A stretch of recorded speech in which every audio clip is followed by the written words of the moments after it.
اور آدمی کو وہ ملے گا جس کی اس نے نیت کیا۔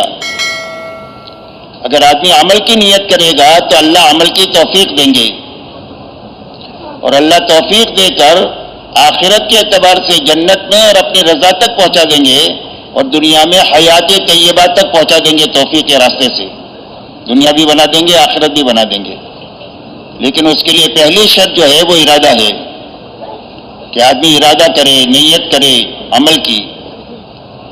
تیسرا چیز جو ہے وہ عمل کی نیت سے بات کو سنے کہ مجھے عمل کرنا ہے، اس لیے کہ توفیق کے ملنے کے لیے دو شرطیں ہیں، ارادہ اور سعی، ارادہ اور کوشش۔ اسی لیے قرآن پاک میں اللہ جل شانہ فرماتے ہیں وَمَنْ كَانَ يُرِيدُ حَرْثَ الْآخِرَةِ نَزِدْ لَهُ فِي حَرْثِهِ، جو آخرت کی کھیتی کا ارادہ کرے اللہ فرماتے ہیں ہم اس کی کھیتی میں ترقی دیں گے، زیادہ توفیق دیں گے۔ اور جو آخرت کے کام کا ارادہ کرے اور اس کے لیے کوشش کرے یقین کے ساتھ، اللہ فرماتے ہیں کہ اس کی کوشش قابل قدر ہے۔ وہاں کوشش کا بڑا ہے اللہ تعالیٰ نے کہ ارادہ بھی کرے اور کوشش کرے یقین کے ساتھ، تو اللہ تعالیٰ کے یہاں اس کی کوشش قابل قدر ہے۔ اللہ عمل کی توفیق دے دیں گے، جی چاہے تو نہ چاہے تو، حالات سازگار ہو ناسازگار ہو، ماحول مناسب ہو نامناسب ہو، ہر حال میں اللہ توفیق دیں گے عمل کی، نیت کی وجہ سے اور کوشش کی وجہ سے۔ اور کوشش اتنی کرنی ہے جتنی آدمی کے بس میں ہے، اس سے زیادہ کا کوئی مکلف نہیں ہے، جتنا بس میں ہے اتنی کوشش ہے۔ اگر کچھ بس میں ہے ہی نہیں ہے کرنے کے لیے، جان لگانے کے لیے بھی نہیں ہے، مال لگانے کے لیے بھی نہیں ہے، تو روئے گا تو بھی کام ہو جائے گا، کرنے والے کو بھی ملے گا، کم کرنے والے کو بھی ملے گا، زیادہ کرنے والے کو بھی ملے گا، کچھ نہیں ہے تو رونے والے کو ملے گا، روتے روتے کام ہو جائے گا۔ اس لیے عمل کی نیت سے بات کو سننا ہے۔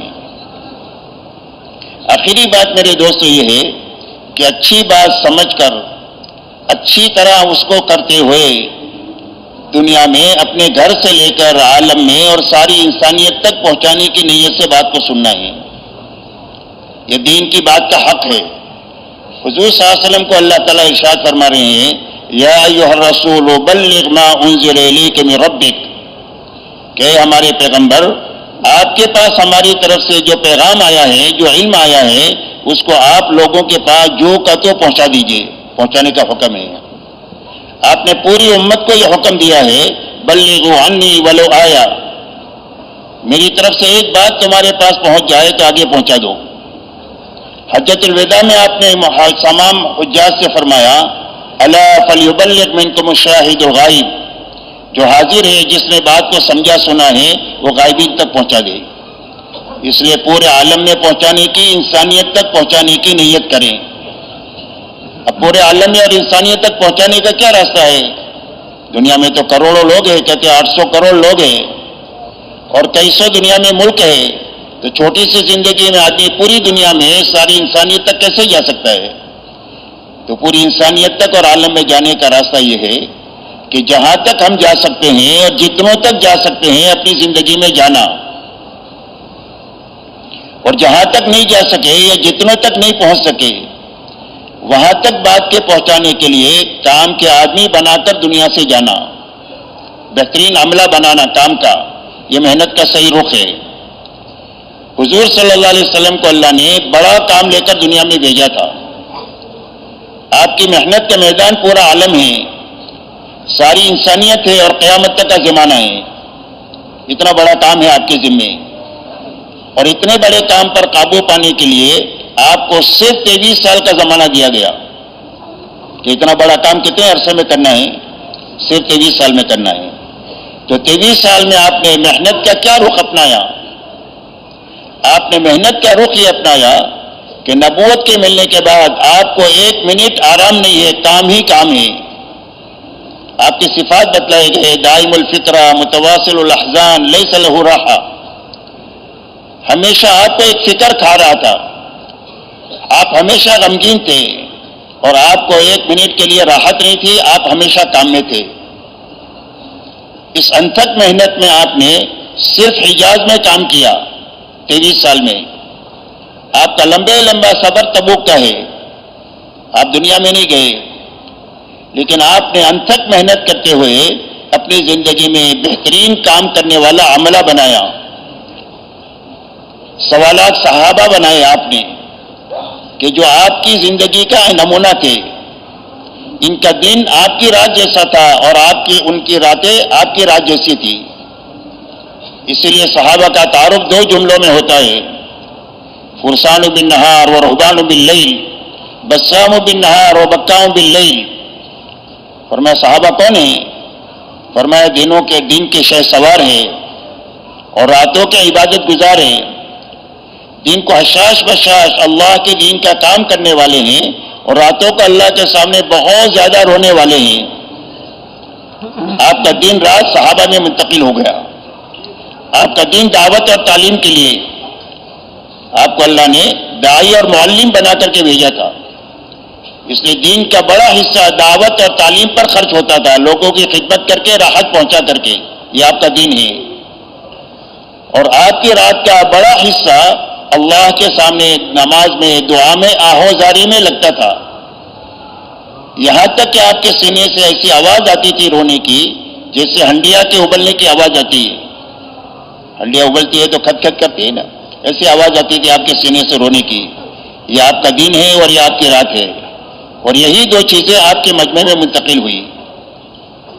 پھر صحابہ نے تابعین کو بنایا، لاکھوں تابعین، اور تابعین نے تبع تابعین کا عملہ بنایا. پھر اس کے بعد اولیاء اللہ کا سلسلہ چلا. ایک ایک ولی کے ہاتھوں لاکھوں آدمی بنے. حضرت خواجہ معین الدین چشتی اجمیری رحمۃ اللہ علیہ نے اجمیر سے ڈھاکہ کا سفر کیا جس میں 90 لاکھ لوگ ایمان میں داخل ہوئے. تو یہ سلسلہ اللہ نے چلایا. پھر اللہ نے محنت کا وہ رخ عطا فرمایا جو حضور صلی اللہ علیہ وسلم کے زمانے کے بہت زیادہ قریب ہے، دعوت اور تبلیغ کی محنت کے راستے سے. آپ کے زمانے میں کام کا یہ رخ تھا کہ سارے ایمان والے اپنے دین کے بارے میں فکر مند تھے. سارے ایمان والے، چاہے کسان ہو، مزدور ہو، جوان ہو، بوڑھا ہو، مالدار ہو، غریب ہو، مرد ہو، عورت ہو، ہر ایک اپنے دین کے بارے میں فکر دے کہ دین ہمارا ہے، یہ محفوظ ہونا چاہیے اور یہ بڑھنا چاہیے اور یہ پھیلنا اور پھولنا چاہیے. ہر ایک کا ایک ہی جذبہ تھا کہ دین محفوظ رہنا چاہیے، پھلنا پھولنا چاہیے. اس لیے ہر ایمان والا اپنے دین کے بارے میں فکر مند بھی تھا، اپنے دین کا کام کرنے والا بھی تھا. اسی لیے آپ کے زمانے میں کام کا رخ یہ تھا کہ کوئی بھی تقاضا دین کا آ جاتا تھا تو نماز کے عنوان پر ان کو جمع کر دیا جاتا تھا. مسجد میں ان کے سامنے تقاضا رکھ دیا جاتا. اب اس مجمع میں کچھ لوگ وہ تھے جن کے پاس سواری بھی ہے، توشہ بھی ہے، تقاضا پورا کرنے کے لیے، جانے کے لیے. بڑا مجمع وہ ہے جس کے پاس میں سواری بھی نہیں ہے، توشہ بھی نہیں ہے. اور حضور صلی اللہ علیہ وسلم کے پاس اتنا مال نہیں ہے اور اتنی سواریاں نہیں ہیں کہ لوگوں کو توشہ بھی دے سکے اور سوار بھی کرا سکے. تو جن کے پاس استعداد ہے وہ تو چلے گئے اور بڑا مجمع روتا ہوا رہ گیا. یہ کام کا رخ تھا جو آپ کے زمانے میں کہ بڑا مجمع روتا ہوا رہ گیا. آپ نے فرمایا یہ رونے والے بھی جانے والوں کے ساتھ ہے. جو اللہ اکرام جانے والوں کا کرے گا وہی اکرام اللہ رونے والوں کا کرے گا. اس لیے میرے دوستوں یہ نیت کرے کہ بات کو لے کر جہاں تک جا سکتے جائیں گے، جہاں تک نہیں جا سکیں گے وہاں کے لیے کام کے آدمی بنائیں گے. یہ محنت کا رخ ایسا اللہ نے دیا ہے کہ اپنے گھر کے افراد بنے اس محنت سے، اپنے محلے کے سینکڑوں لوگ بنے. محنت کا ایسا رخ ہے محلے پر، اطراف کے محلوں پر، اطراف کی بستیوں پر محنت کا رخ ہے کہ جس میں آپ کی محنت سے اطراف کی بستیوں میں لوگ بنے. محنت کا ایسا رخ ہے کہ علاقوں اور ملکوں میں کام کے لوگ بنے. ایسا محنت کا رخ ہے فرد سے لے کر عالم کے بنانے کا کام کا رخ ہے جو اللہ نے ہم کو عطا فرمایا. کہ وہ ایسا ہی ہے، اس لیے پورے عالم کی نیت کر کے بات کو سنیں. اللہ ہمارے لیے آسان فرما دے.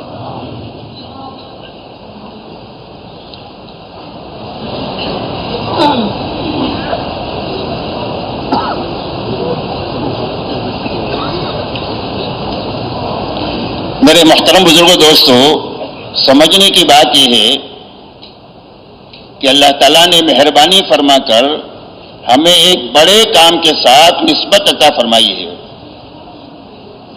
اب ہمیں یہ سمجھنا ہے کہ یہ بڑا کام کس لیے ہے اور وہاں تک پہنچنے کے لیے راستہ کیا ہے. یہ دو چیزیں سمجھنا ہے کہ اس کام کا مقصد کیا ہے، وہاں تک پہنچنے کا راستہ کیا ہے. یہ دو چیزیں سمجھنی ہے. بڑا کام اس لیے ہے کہ مولانا الیاس صاحب رحمۃ اللہ علیہ فرماتے تھے کہ میں اس کام کو کار نبوت یقین کرتا ہوں. مولانا الیاس صاحب کیا فرماتے تھے؟ جن سے اللہ نے اس کام کو شروع فرمایا، ان کے رونے پر، دھونے پر، ان کی فکر پر، بے قراری پر، بے چینی پر، راتوں رات سو نہیں سکتے تھے، اس لیے رات کو یہ شعر پڑھتے تھے، کسی کی شب وصل سوتے کٹے، کسی کی شب ہجر روتے کٹے، الہی میری شب کیسی نہ سوتے کٹے نہ روتے کٹے. کہ نیند سے بھی نہیں آتی ہے اور رات پوری بھی نہیں ہو رہی ہے، اتنی بے چینی تھی. اس بے چینی کے نتیجے میں اللہ نے یہ کام کا رخ ان کو سجایا، اور ایسے سنگین حالات میں سجایا کہ دین اور دیندار انتہائی خطرے میں تھے اس وقت میں جس وقت میں کام شروع ہوا. پوری دنیا اسلام اور مسلمان کے خلاف متفق ہو چکی تھی.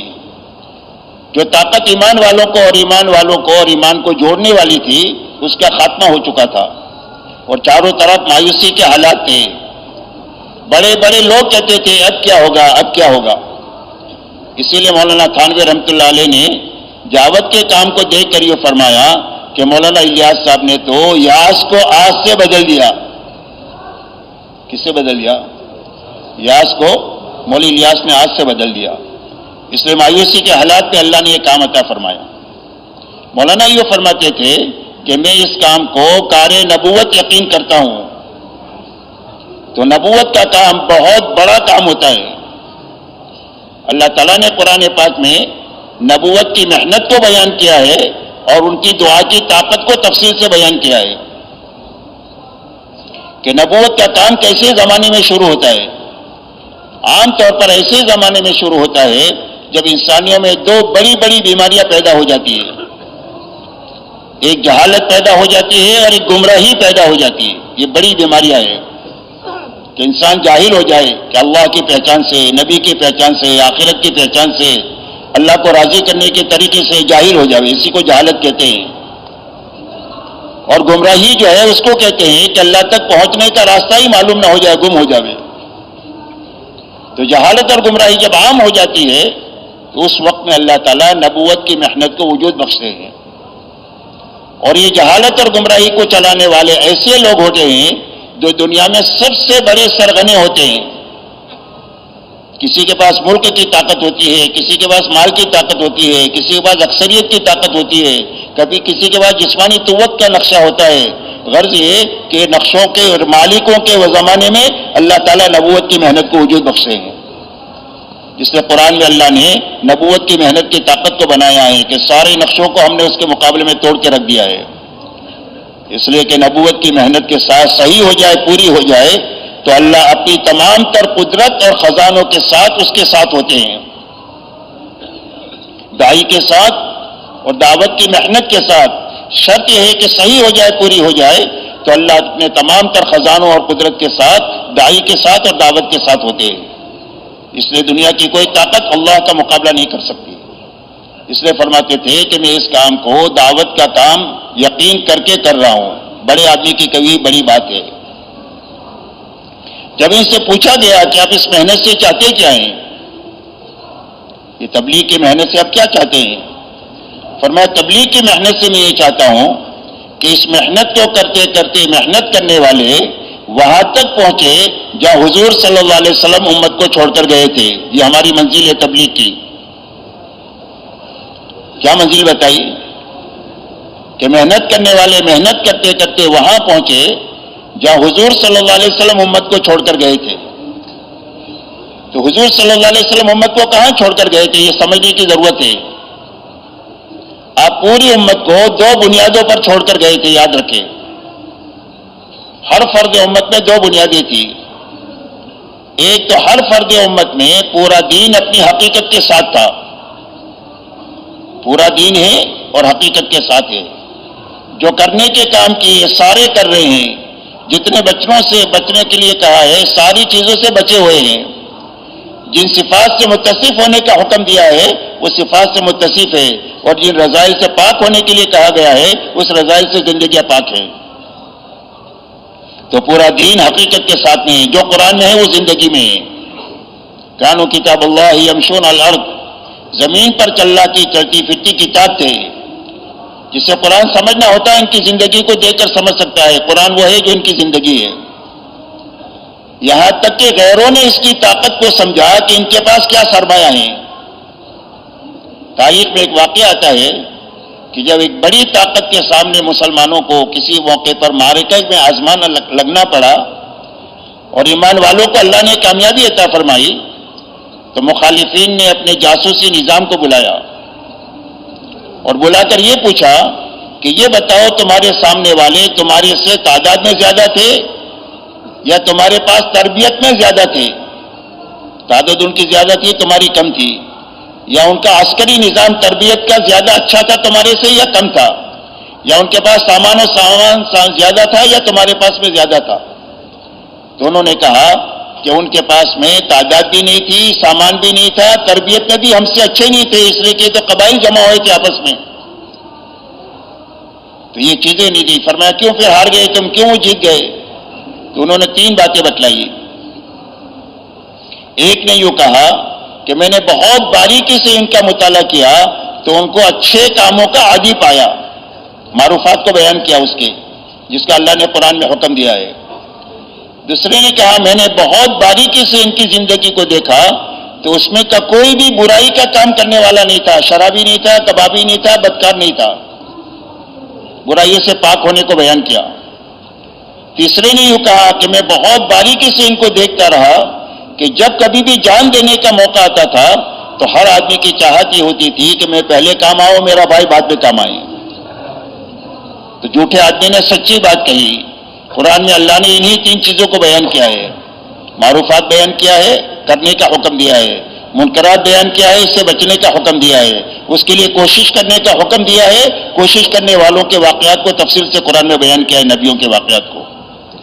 اس لیے میرے دوستو، حضور صلی اللہ علیہ وسلم جب دنیا سے گئے ہیں تو امت کو پورے دین پر چھوڑ کر گئے ہیں اور پوری امت کو چھوڑ کر گئے، پہلی بنیاد ہے۔ دوسری بنیاد میرے دوستو یہ ہے کہ 100% ایمان والوں نے اپنی جان اور مال کو اللہ کے اور اللہ کے دین کی محنت کے مقابلے میں بے قیمت بنایا تھا کہ ہمارے جان مال کی کوئی بھی قیمت نہیں ہے، ایک جان کا تقاضا ہے کہ ایک جان لگا سکتے ہیں، گھرانہ اور برادری